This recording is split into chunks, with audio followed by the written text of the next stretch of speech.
I'd like to welcome you to a special convocation celebrating our nation's veterans.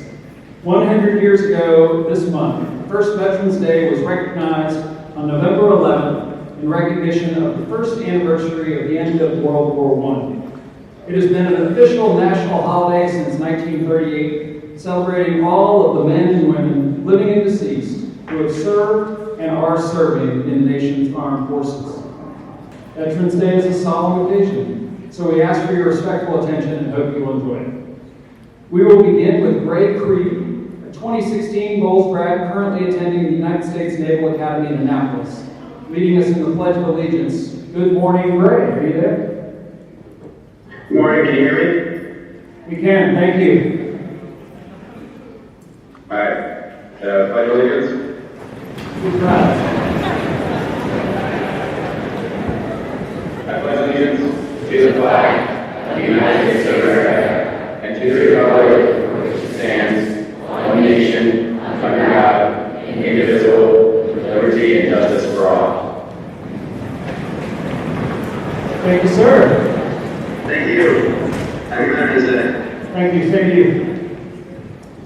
We would now like to ask the following veterans who are part of our Bolles community to please stand and be recognized for their service.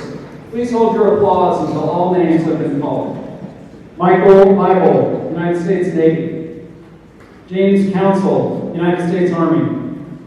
Joe Corbella, United States Navy. Fred Delacruz, United States Army. Henry Daniels, United States Army. Harold Green, United States Army. Dean Hill, United States Navy. Rufus McClure, United States Army, and who, by the way, is the only Bolles employee who is currently living who served in World War II. And Joe T-Pass, United States Navy.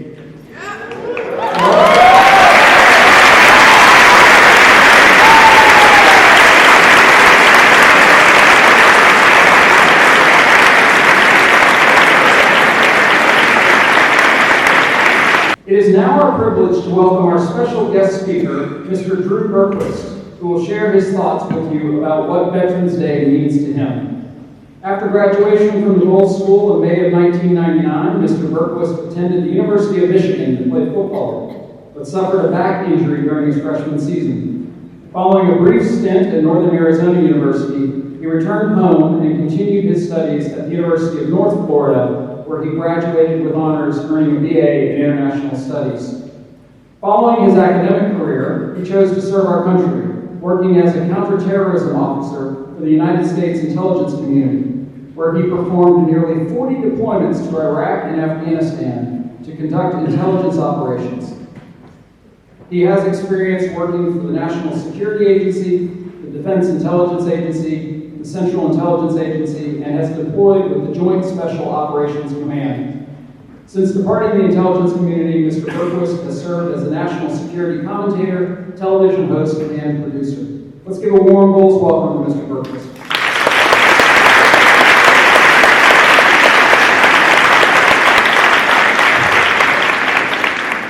All right, thank you guys. Thanks so much for having me. It's an absolute pleasure to be here. I just talking to everyone about how amazing this campus looks. You guys don't know how good you have it yet, but you certainly will. So I brought some notes to keep myself on track. We've got a short period of time. I want to make sure that I hit some points here and address things. But we're going to talk about my career in the clandestine service for both the intelligence and defense communities. But more importantly, I want to talk about why I did it and what I got out of it, and how service, no matter what you're doing, where you're doing it, who you're doing it for, is bigger than all of us here. It's bigger than me, it's bigger than you, it's bigger than the school. So again, whether you end up serving your country, your employer, your community, your family, whatever the case might be, it's important to do something that is bigger than yourself. So, like everyone else, it didn't just happen. I didn't just end up doing all these deployments. I certainly got stuck doing it and loved it, and that's a big part of who I am. But it had to start somewhere.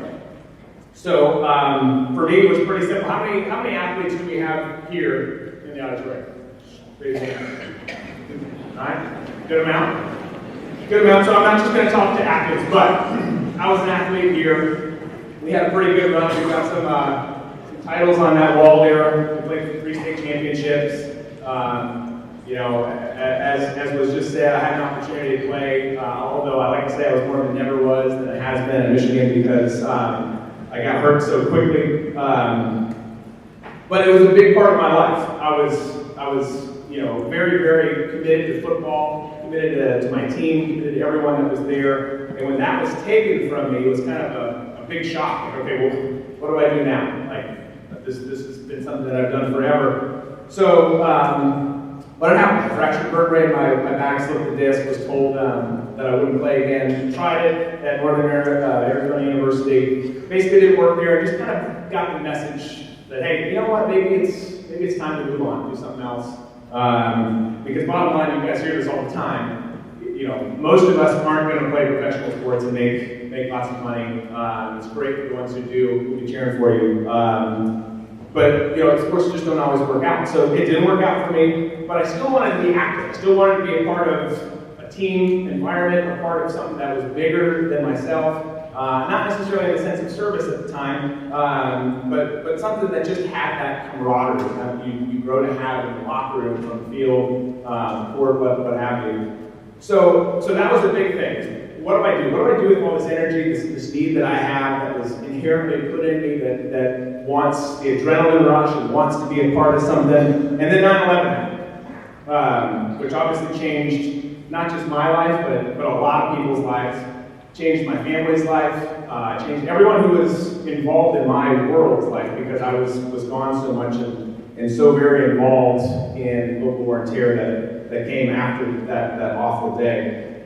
So that event happened, and it was then that I was like, okay, like everyone else, I've got to do something. I've got to do something. I don't. It's not about me. It's about what happened on that day and what happened leading up to that day. So I was like, all right, I don't have football. I'm still fit. I'm not now. Time, gravity are real things. But I was fit, and I had the mindset that, hey, I'm going to go do this. So I got focused. I came back here, focused on academics, kind of built a program that I thought and turned out working out pretty well, would position myself with other applicants that were trying to do the same thing. So, fast forward, I ended up getting a job. Got the first job. I was debating military, I was debating, you know, intelligence community. They called first. Got a job, and I started with the National Security Agency. So, and this is where, particularly on this day, it's kind of confusing in the community that we live in because we don't really exist, but on paper. And my story kind of departs from the traditional Veterans Day story. I never served as an active duty member of the military. I never went through their boot camp. I went through my own, and yet I'm a war veteran many times over. Spent a lot of time over in the Middle East and South Asia. So I'll explain that. As I said, was hired by NSA, was put through intensive Arabic. I had studied Arabic one of the summers prior while I was still in school out in Monterey, California, which, by the way, is an amazing place. You can go check that out. But I studied Arabic here, giving myself an edge. They needed hard language skills in Arabic and Chinese, not Chinese for the war and terror, but just in general. So I was put in this program with the hope of being beneficial to someone at some point in the Department of Defense and the broader defense community. So fast forward a little bit then, I'm going to speed through all this. I was brought over to a new program at the Defense Intelligence Agency, which, for those of you who aren't familiar with it, it's not as popular or as cool sounding as CIA, where I spent most of my career, but DIA is essentially the intelligence agency for the Pentagon. So they do the same work, same clandestine operations. They just don't have as big of a budget as CIA. But I was trained there, got put through all this great training, and I got extra training because there was a new program that was starting at the time under Secretary of Defense Donald Rumsfeld. And it took intelligence officers and embedded them with members of the Joint Special Operations Command. So if you're not familiar with JSOC, that's SEAL Team 6, Delta Force, and some other groups that people don't know about. So got to do amazing training and work in a military environment, deploy in a military environment, and it was literally the best job I ever got.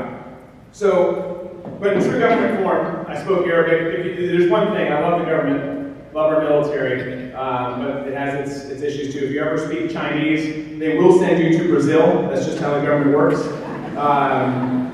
I spoke Arabic. They spent a lot of money teaching me Arabic. Don't ask me to speak it now. It's been too long. I hardly speak English. But I spoke Arabic, so they of course sent me to Afghanistan on my first deployment where no Arabic is spoken whatsoever.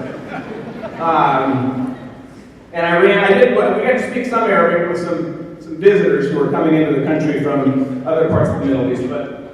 So I ran there. The goal of my existence for this team was I was their intelligence officer. You know, everyone has a role. You've got medics, you've got weapons experts, you've got people who are comms experts.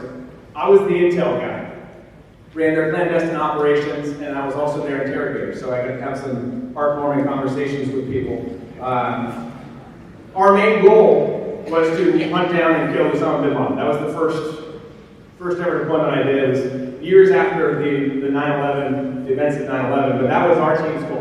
Everyone else had some different goals, with most of them leading to that, but ours was just, hey, your team is you're going to do this. So when we deployed, that was our focus. Later, fast forward down the road, when I was with the agency, the same goal existed with Abu Bakr al-Baghdadi, who just took the dirt nap pretty recently here. So, the other thing we did, has anyone seen Lone Survivor? Great movie, right? If you haven't seen it, you need to see it, it's a great movie. But, so, we operated in a paramilitary style, or I did, with JSOC.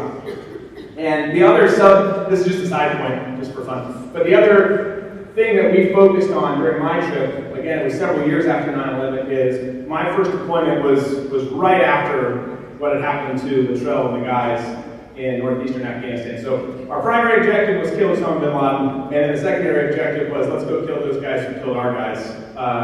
So we spent a lot of time hunting these folks down and doing that. But I wanted to relate that to you guys because obviously that's a popular movie and something I thought that you guys might recognize. But awesome opportunity. Got to kick some doors in. Got to have some, again, heartfelt conversations with folks from Al Qaeda and the Taliban and ISIS.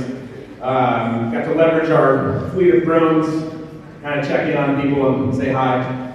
We got to take some pretty cool guys off the street. Cool meaning high-value targets, not cool people. They're actually the worst. But more importantly, and this is kind of the main thing, I got to feel the pride and the rush. Don't get me wrong, there's a huge rush getting to do all this stuff, and you don't know how each and every day is going to go. It's remarkable, but getting to do this with just the most amazing people that you've ever met in your life, and you get to do it time and time again, you see how everyone, there's not a person over there who's putting themselves first. Everyone is putting the country first, their teammates first, and it's just remarkable. And it's something that I feel like we don't see enough back here. But it didn't, as you can imagine, you hear this all the time. It wasn't easy, nothing good ever is. You'll hear that the rest of your life, and it's true. So for me and my teammates, I spent on average 6 to 9 months a year away from my family, which is obviously a lot. I did that for over a decade. So a lot of time gone. I've got 4 kids. It's good to be home with them now. But while you're there, you've got team environments. The other thing that's challenging though is obviously each day presents its own challenges. But there's also times towards the end, for me in particular, where you're on your own, where it's, hey, you're a long ways away from support. You're going to do something that counters ISIS or counters this group or that group, and you better be strong and confident in yourself because you're on your own. So there's some definite, it's not easy, obviously, or everyone would do it. So some definite challenges that come with it. You also have obviously loss, which you can imagine. I've got in the double digits now, friends that are no longer with us. But you've got to learn to charge on still as those challenges present themselves.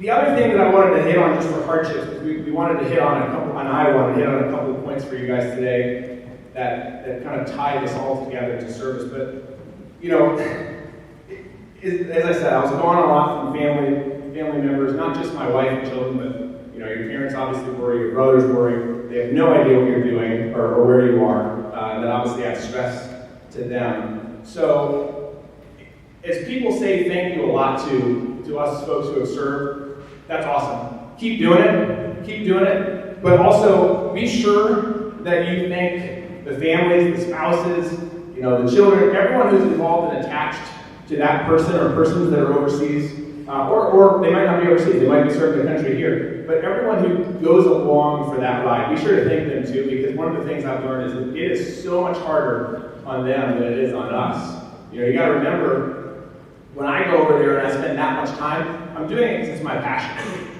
And maybe I'm a sociopath, but like, you're doing that because, hey, I want to go do this crazy stuff, and I love it. Like, it's way, I was just saying before this, having 4 kids, being back here in the U.S. is way more stressful to me than getting shot at and having things blow up overseas. Like, that was my sweet spot.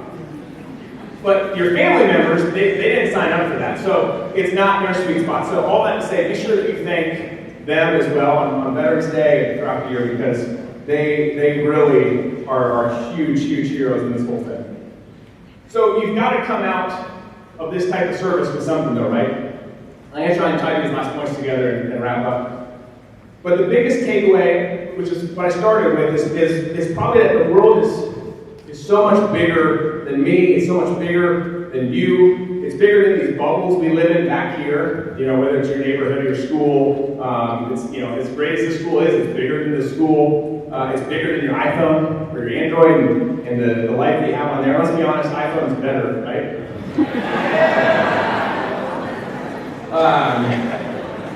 Simply put though, it's bigger than all of us, all right?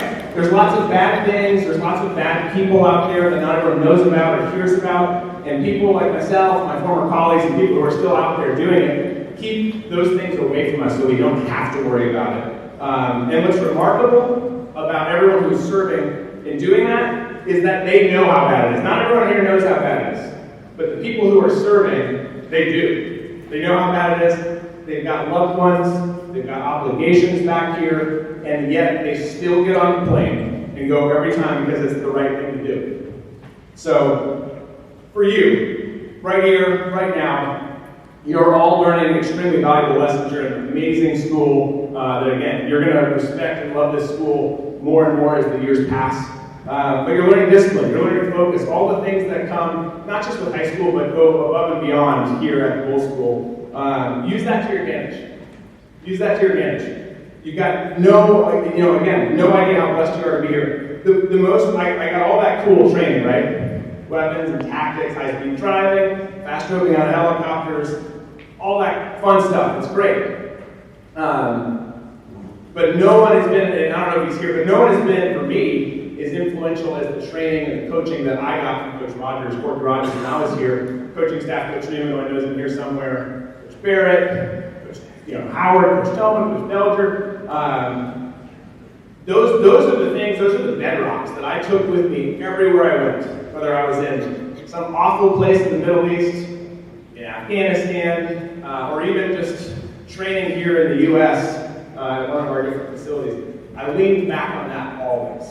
That got me through that. So, and also the team environment that came with that. Again, you know, for the football team here, for the basketball team, for whoever, it's not about you, it's about the team. So, lean on all of that.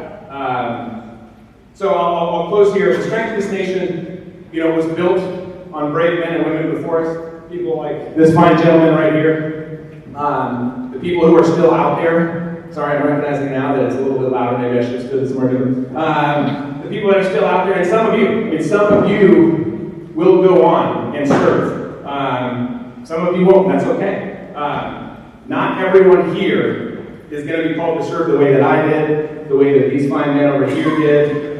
Those are just the facts, and again, it's okay. Because we all have to serve, and we can all do it in different ways. Selflessness still needs to be a part of who we are, and that's a huge lesson that you've got to take with you. No matter what you do or who you do it for, So the survival of our families, the survival of our friendships, the survival of our jobs, the survival of everything we've got going on, and the survival of this country demands that we put others ahead of ourselves, and I hope that you will do that. Thanks so much for having me. Good luck on Friday night, boys, and happy holidays, everyone.